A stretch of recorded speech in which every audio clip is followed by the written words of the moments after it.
Assalamualaikum warahmatullahi wabarakatuh. Kami dari kelompok 6 Kimia Pangan dengan tema presentasi protein pada bahan pangan yang beranggotakan saya sendiri, Aura Kartika Ayuda Johan, Evinita Zulandari, Jihan Nahda, Muhammad Rifki Al-Maula, Ridho Huda Albana.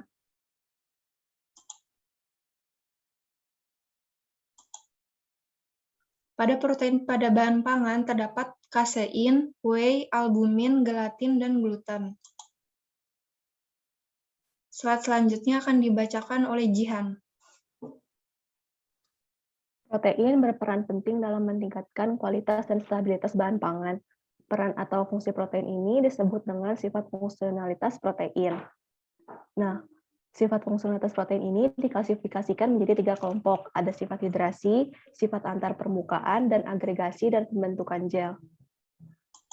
Lanjut. Secara spesifik, tekstur dari protein dihubungkan dengan interaksinya dengan pelarut membentuk gel. Ada 2 faktor yang mempengaruhi pembentukan gel pada protein, yaitu faktor intrinsik dan faktor ekstrinsik. Faktor intrinsik terdiri dari ikatan elektrostatik, ikatan disulfida dan pertukaran tiol disulfida, berat molekul, komposisi asam-asam amino, dan hidrofobisitas.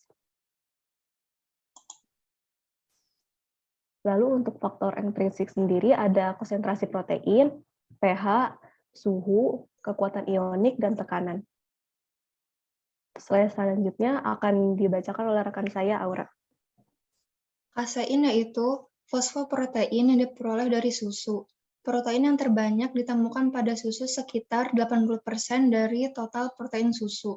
80-95% kasein susu berbentuk koloid yang terdispersi dan dikenal sebagai kasein misel. Misel kasein memiliki titik isoelektrik pada pH 4,6, di mana kasein misel menggumpal pada suhu di atas 8 derajat Celcius. Memiliki struktur terbuka, sebagian besar tersusun atas prolin, ditemukan dalam bentuk alfa-kasein, beta-kasein, dan K-kasein. Alfa-kasein yaitu kasein mayor pada susu sapi sekitar 47% dari kasein tersusun atas beberapa gugus fosfoserin. 2 jenis alfa-kasein, alfa-S1-kasein dan alfa-S2-kasein, yaitu yang pertama alfa-S1-kasein tersusun atas 8 gugus fosfoserin, 199 residu asam amino, 17 prolin, berat molekul dengan 23.000 Dalton, dan yang kedua alfa-S2-kasein yaitu tersusun atas 10-13 residu fosfoserin, 207 residu asam amino, 10 prolin, dengan berat molekul seberat 25.000 Dalton. Dan 37% dari total kasein pada susu adalah alfa-S1-kasein dan alfa-S2-kasein sebanyak 10%. Tingkat hidrofobisitas alfa-kasein lebih tinggi dari K-kasein, namun lebih rendah dibanding beta-kasein. Slide selanjutnya akan dibacakan oleh Ridho. Whey merupakan protein penyusun susu bersama dengan kasein. Protein whey sebanyak 20% dari total protein yang terdapat pada susu. Meskipun jumlahnya lebih sedikit dibandingkan kasein, namun whey tersusun atas protein yang sangat penting bagi tubuh manusia, antara lain beta-laktoglobin dan alfa-laktalbumin immunoglobin dan bovine serum albumin atau BSA. BSA merupakan komponen yang identik dengan serum darah manusia. Whey memberikan karakteristik yang khas dalam pengolahan karena memiliki beberapa sifat fungsional, antara lain pembentukan gel, pembentukan lapisan film, pembentukan foam, dan sebagai pengemulsi. Terdapat beberapa jenis produk protein whey, antara lain whey protein concentrates atau WPC, atau kemudian whey protein isolates atau WPI, whey protein hydrolysates atau WPH, dan modified whey protein atau MWP. WPC terdiri atas 35-80% protein. WPI tersusun atas minimal 90% protein. WPH merupakan whey yang telah dihidrolisis menggunakan enzim protease. Sedangkan MWP merupakan polimer protein whey yang telah melalui proses polimerasi panas. Selanjutnya, albumin. Albumin merupakan golongan protein struktur globular yang larut dalam air dan larutan garam encer. Umumnya albumin ditemukan sebagian besar pada putih telur dan dalam jumlah kecil pada susu. Beberapa jenis protein mayor yang ditemukan dalam albumin putih telur antara lain ovalbumin sebanyak 54%, konalbumin 12%, ovomucin 11%, ovomucin 3,596%, lisozim 31,4%, dan globulin sebanyak 8%. Ovalbumin merupakan penyusun utama dan penentu sifat fungsional dari putih telur. Ovalbumin tersusun atas fosfoglycoprotein monomerik dengan 1 ikatan disulfida dan 4 gugus SH. Suhu denaturasi ovalbumin sekitar 84 derajat Celcius. Konalbumin lebih sensitif terhadap panas dengan suhu denaturasi sekitar 63 derajat Celcius. Sedangkan ovomucin dan ovomucin merupakan protein yang sangat larut dalam air dan larutan garam encer, serta lebih stabil terhadap panas dibanding protein lain. Albumin dari putih telur secara luas digunakan dalam olahan pangan. Albumin memiliki fleksibilitas yang tinggi, serta memperkuat interaksi antar bahan seperti dalam pembuatan roti.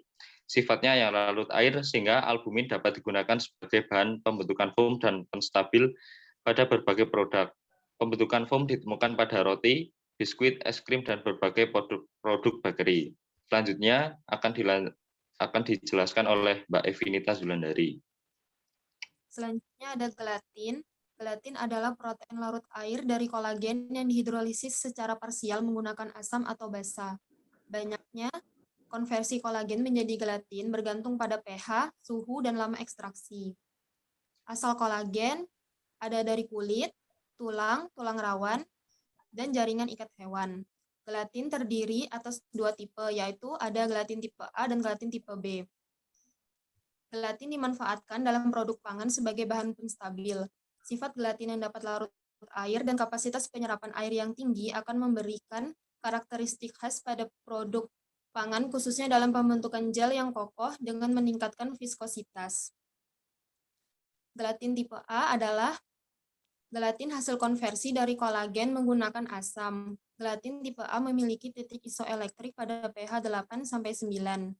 Gelatin tipe A digunakan sebagai pengemulsi dengan tipe emulsi oil in water. Bahan pangan umumnya memiliki sifat netral hingga asam, sehingga gelatin tipe A tidak mudah mengalami penggumpalan jika dijadikan sebagai emulsifier. Gelatin tipe B adalah hasil konversi dari kolagen menggunakan basa. Titik isoelektrik pada pH 4-5 yaitu pH asam. Gelatin tipe B cocok digunakan sebagai penstabil. Slide selanjutnya akan dibacakan oleh Rifki L. Selanjutnya adalah gluten. Gluten dapat didefinisikan sebagai suatu residu yang elastis dari adonan gandum yang diekstrak menggunakan air untuk memisahkan granula pati dan bahan-bahan larut air. Definisi tersebut dalam praktiknya berkembang menjadi suatu terminologi yang mengacu pada protein. Hal tersebut didasarkan pada peranannya yang memberikan karakteristik yang khas pada produk roti seperti daya serap air, kohesivitas, viskositas, dan elastisitas adonan. Selanjutnya, adonan roti adalah bahan yang viskoelastis dan shortening yang dikombinasikan oleh solid homogen dan cairan viskos non-Newtonian. Beberapa faktor penting yang berpengaruh terhadap karakteristik adonan adalah yang pertama, keseragaman dispersi dari bahan baku, yang kedua, hidrasi dari bahan baku, yang ketiga, pembentukan adonan dengan sifat reologi yang sesuai, yang keempat, pengembangan struktur gluten, protein tepung yang terhidrasi. Kemudian gluten tersusun atas ratusan komponen protein, namun hanya terdapat 4 jenis protein mayor, yaitu albumin, larut air, globulin, larut garam, gladian, larut air, glutenin, larut asam atau basa. Gladian menjadi komponen utama yang membentuk polimer gluten dan menentukan kualitas roti. Gladian tersusun atas monomer polipeptida yang dapat diklasifikasikan menjadi 4 kelompok, yaitu alfa gladian, beta gladian, gamma gladian, dan omega gladian. Mungkin cukup sekian yang dapat kelompok kami sampaikan. Kurang lebihnya kami mohon maaf. Terima kasih. Wassalamualaikum warahmatullahi wabarakatuh.